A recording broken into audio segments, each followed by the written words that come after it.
All right, thank you for staying with Daybreak. Let's get into that conversation, but first we'll take a look at the dailies and see what's going on there. Let me introduce my guest one more time. Jimmy Gikwa is here, a youth and governance expert. Asante sana for making time. CPA Robert Maina, an accountant and a member of ISPAC. Thank you very much for making time. And Tunen Manasseh, advocate of the High Court. Thank you very much for making time. Let's take a look at the dailies here on the front page of the Daily Nation. Loans and MPs give Ruto a blank check. They say the carte blanche. The government is seeking a free hand to continue borrowing beyond the legal debt ceiling of 55% of the gross domestic product as part of the new proposal sponsored by National Assembly Majority Leader Kimani Ichung'wah. The National Treasury has proposed extension of coming into force of the debt threshold as a percentage of the GDP to beyond 2028. And I'll start with you on this, Jimmy. Is this a good move or a wrong move? I think, Trevor, morning. I think on the, by and large, it is a move that is too dire. It is a move that we cannot run away from, because we are borrowing, we're using more than we can borrow. We are already at a very bad economic stature in terms of our GDP and in terms of our inflation. Inflation is actually going down, but it is still not being felt by Wanjiku. So basically for government to run and having messed with the finance bill again, we are working on a supplementary. So we are like carrying a problem to another problem. So basically, like if you look, the tax ceiling, the borrowing ceiling has been hit from around 23% in 2006 to around 68% in 2022. So it has been something that has been going on. And for us to cap that, it will take some time, because we also have debts to try and sort out. So it basically is something we cannot gamble with. As of now, we need that money. That is why government is also introducing PPPs to try and enhance different ways of borrowing, of working and development. Because as it is, we are almost on a very big crisis. Yeah. But so far so good, because we are seeing most of our major, like agriculture, hospitality, they're starting to do well, which in 2022, because we also had a very long drought, food security was also an issue. So basically we are going there. We have reached a level where we are not on the CRB of the world. So we still have some space for a few more coins. But as we do that, government should take care of the resources they get in and out of the country, so that people can understand. What people are not understanding is why you borrowing. People want to see. That is part of actually the biggest problem. Then we also have a lot of propaganda on the way. So basically government needs to, as they borrow, because we have to meet our international, our local obligations, but they need to have the systems or the people mandated. We have those commissions here, EACC should be more tight in making sure the public also understands why we need this money. Okay. As we speak right now, we have only 8.1 million Kenyans who are taxable as per 2023. We have 55 million plus Kenyans. So it is not an easy thing to do. Okay. Yes. Robert, should this threshold be postponed or pushed beyond 2028? Thank you very much, Trevor, for having me. Well, it's a very interesting discussion coming at this point when we have a tax laws amendment bill that seeks to introduce quite a number of taxes that were dropped when the finance bill 2024 was rejected. I think there's no doubt the government faces a tough, it's in a tough position, because basically the main source of finance for the government is either they go for loans or the taxers, who are the citizens of this country. Now, I think we've had in the past cases of people complaining about the use of these funds, and I think that's where the issue is. While people would be okay if the government goes ahead and borrows money, which is actually used and it's actually felt by the common mwananchi, because like we have seen, the government is boasting of reduction in inflation, which is true. But the common mwananchi out there, if we ask them, they do not feel that. There's an issue in terms of the circulation of cash in this economy. And one of the drivers of this low inflation is the fact that we don't even have cash in the economy. So the purchasing power is low. One, we agree that the employees, the people who are employed, they've been taxed quite a bit. So a lot of them are not able to go and buy those discretionary items. You probably stick with the basic items. So for me, the extension or the, extending, pegging our debt to the GDP and retaining, just go ahead and breach the 55%, because we are now at 70% plus, which is quite high. And I think that is one of the reasons why we are going to the IMF, which is able to give us a bit loans which are a bit more concessional. The government should demonstrate, and they need to demonstrate actually, because I think we've had a lot of discussions on the revenue side. What we have not had a lot of discussions coming from the government is on the expenditure side. I mean, it's the general public. We have seen people who are trying to demonstrate or show projects that are not incomplete. So the value for money, for the money that we are borrowing, is where we are missing. Because I, as a citizen, I'm very happy to pay additional taxes. If, for instance, if you tell me that if I go to my rural areas, I'll see development. I'll find people having cash in their pocket.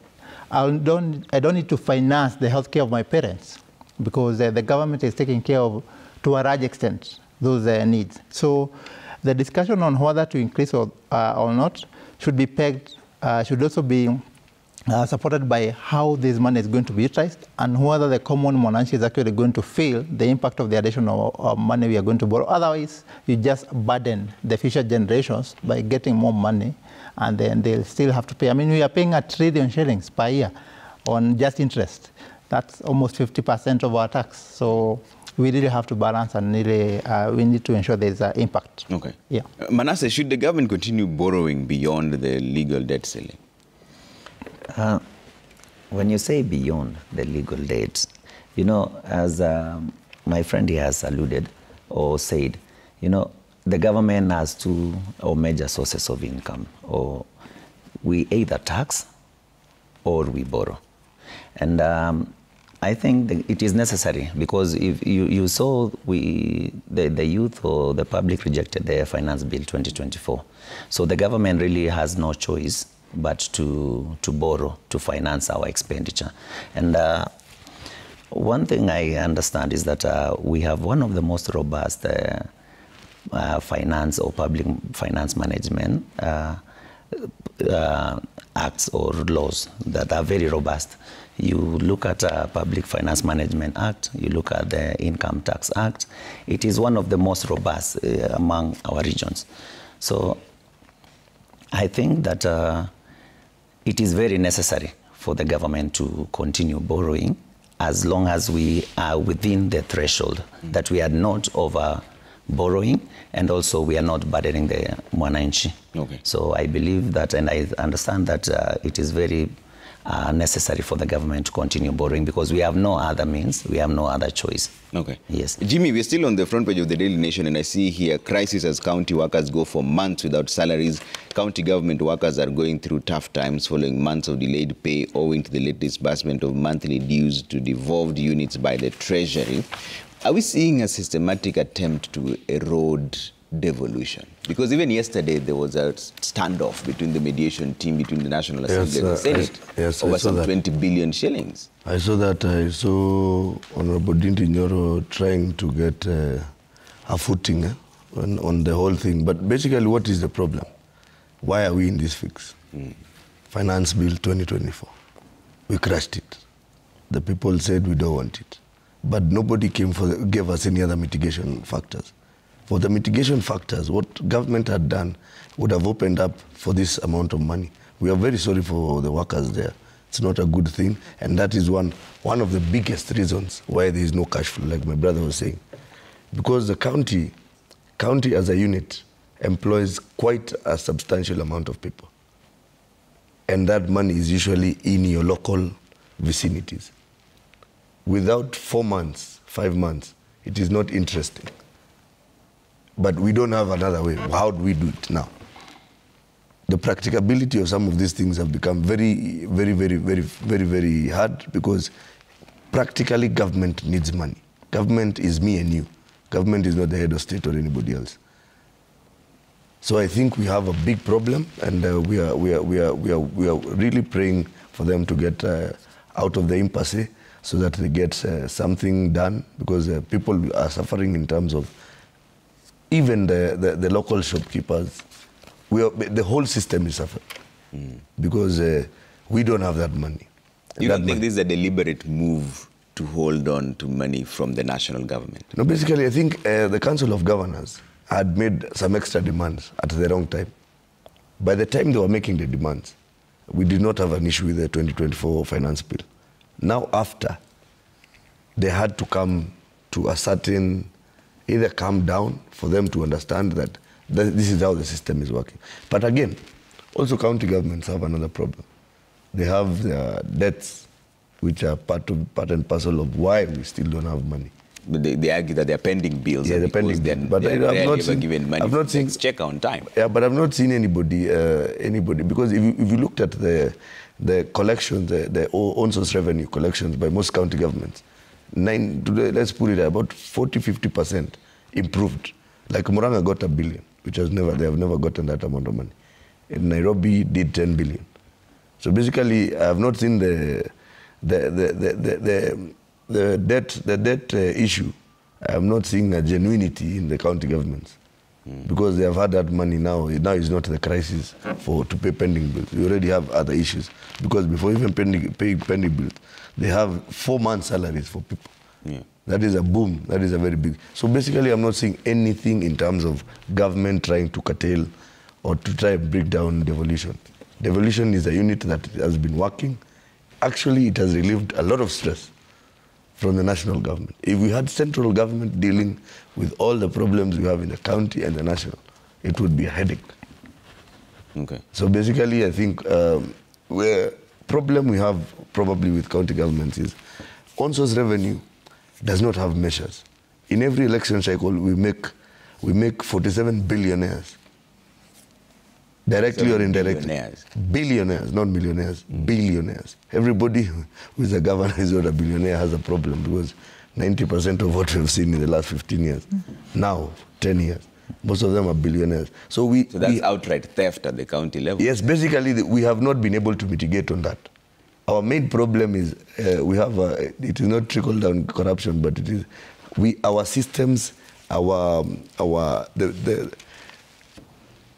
the offices, or what do we call them, the mandated to look on corruption and systems like that, are not doing their part. Because as much as government is trying to make this money, hold this money through KRA, KRA has also improved in a very big way. KRA actually, they were pegging to get to 5.8 billion, but they got to 5.5 billion, 5.6 billion. So the systems are working, the collection system is working. How to keep the money together is the problem. That's why Mwananchi has a problem.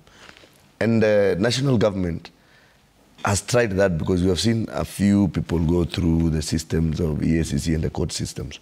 But what do we do to 47 people who are running units that on-source revenue is really capped on basically administrative issues?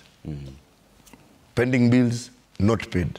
I have not seen a county that has done pending bills for the last, now we are talking about 13 years, 12, 13 years. There is no county government that can boast of having even 50% paid their pending bills. So the problem is also from down there. National government is really trying hard because national government has to feed them. But on-source revenue should also be something that should be mitigating, because I do not see why $1 billion is collected and $1 billion goes to administrative issues. Why not pay salaries? Why would you collect why would you pay pending bills? For now, why would you pay pending bills with on-source revenue? It is still not making our health systems, even in the county governments, not up to par with that kind of collection.